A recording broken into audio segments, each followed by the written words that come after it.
Shabbat, ce Shabbat était le 20e jour du mois de Cheshvan, l'anniversaire de la naissance du Rebbe Rashab, Rabbi Shalom Dov Ber, le 5e de Chabad Rebbe, qui est né en l'année 1860, Taf Resh Chaf Aleph. Donc, ce Shabbat, c'était son anniversaire.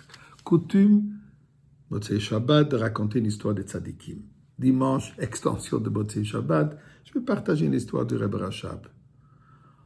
On sait que le Rebbe Rashab est celui qui a institué la Yeshiva Tomchit Mimim, les Yeshivot Chabad à travers le monde, tout ce que ça accomplit. Mais aujourd'hui, je veux une histoire qui, je crois, démontre qu'est-ce que c'est le tzaddik ador. C'est quoi le Rebbe qui ne pense pas seulement à ses besoins, bien sûr, mais même pas seulement aux besoins de ses chassidim, de ses disciples, mais aux besoins même des étrangers total.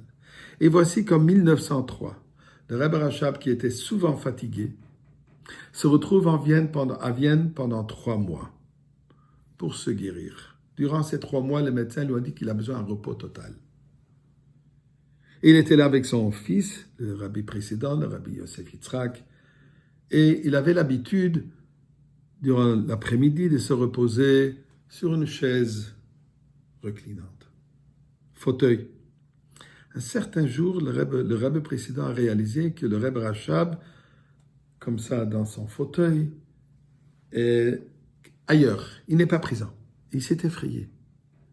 Il s'avère que pendant 9 heures, le Rebbe Rashab était assis comme ça, d'une manière presque détachée de ce monde. Finalement, quand il s'est réveillé, il a fait arvit et il demande à son fils, est-ce qu'il y a de l'argent? Malgré le fait que les finances étaient extrêmement limitées, il a dit oui, il y a autant que tu as besoin. D'accord. Le lendemain matin, le Rebbe Rashab a sorti de la chambre d'hôtel seul et après un moment, il y a des paquets qui arrivaient à l'hôtel, des paquets de vêtements de magasins de femmes. Le rabbi précédent a pensé que certainement ce sont des cadeaux pour les petites filles, donc les filles du rabbi précédent, incluant la rabbinite Chayamushka. Mais il s'avère que ce n'était pas le cas, puisqu'après cela, le Rebbe Rashab lui dit on va voyager et amène les affaires. Et on va voyager. Ils sont partis à la ville de Pressburg, qui n'est pas très loin de Vienne. Et là, il dit qu'on va visiter une famille du Rav Bick. En chemin, il rencontre un jeune bachour de Yeshiva, il lui demande direction.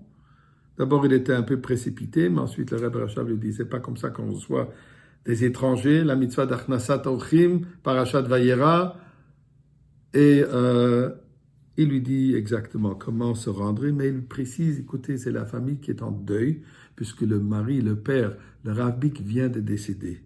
Et il s'avère qu'effectivement, il est décédé exactement pendant ces 9 heures où le Rabbi Rashab était dans cet état détaché.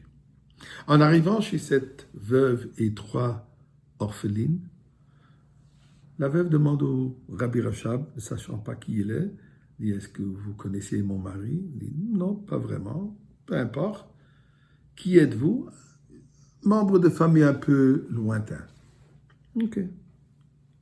Discuter un peu, et ensuite le Rebbe Rashab a quitté la maison, il est parti à la yeshiva, et il a discuté avec certains bachurim de l'étude de la Torah, et s'est fait une idée de qui sont ces bachurim, il revient chez cette famille Bick. Et il entame une discussion, l'importance de marier les filles. Alors la femme qui brise, elle dit, écoutez, maintenant avec le fait que mon mari n'est pas là, ce sera encore beaucoup plus difficile, je n'ai même pas les finances de quoi acheter un trousseau pour mes filles. Et le Rebbe Rashab lui dit, ne vous en faites pas, j'ai tout le nécessaire. Et il suggeste 2 bachurim, un pour l'aîné, et le deuxième qui était ce jeune homme qu'il a rencontré en chemin, à qui il a dû dire, écoutez, comment on se comporte pour recevoir des invités. Et effectivement, ces 2 jeunes filles se sont mariées avec ces 2 jeunes hommes que le Rebbe Rashab a suggérés. D'ailleurs, le premier mariage était quand le Rabbi Rashab était encore à Vienne. C'est là où ces paquets de vêtements ont été envoyés à la famille pour la veuve et les jeunes mariés. Des années plus tard, quand le rabbi précédent était à Vienne, une jeune dame lui dit, moi je vous reconnais, vous étiez chez nous à la maison pendant qu'on était en deuil de notre père. Et merci pour les vêtements que vous avez envoyés. Sachez que ma grande sœur Baruch Hashem est mariée au Rav d'une grande communauté, ma deuxième sœur est mariée à un Rosh Yeshiva, et moi Baruch Hashem aussi, je suis très bien marié. Rabbi Tzadik va acheter des magasins de femmes, de vêtements pour jeunes filles qu'il ne connaît pas. Tout simplement, il a vu qu'ici il y a une famille d'orphelines et de veuves qui ont besoin de l'aide.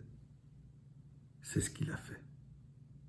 Avat Israël, que nous devons aussi en apprendre. Et avec cet Avat Israël, nous demandons à Kadosh Baruch Hu, toi aussi, sors-nous de notre situation délicate et amène-nous la Géoula.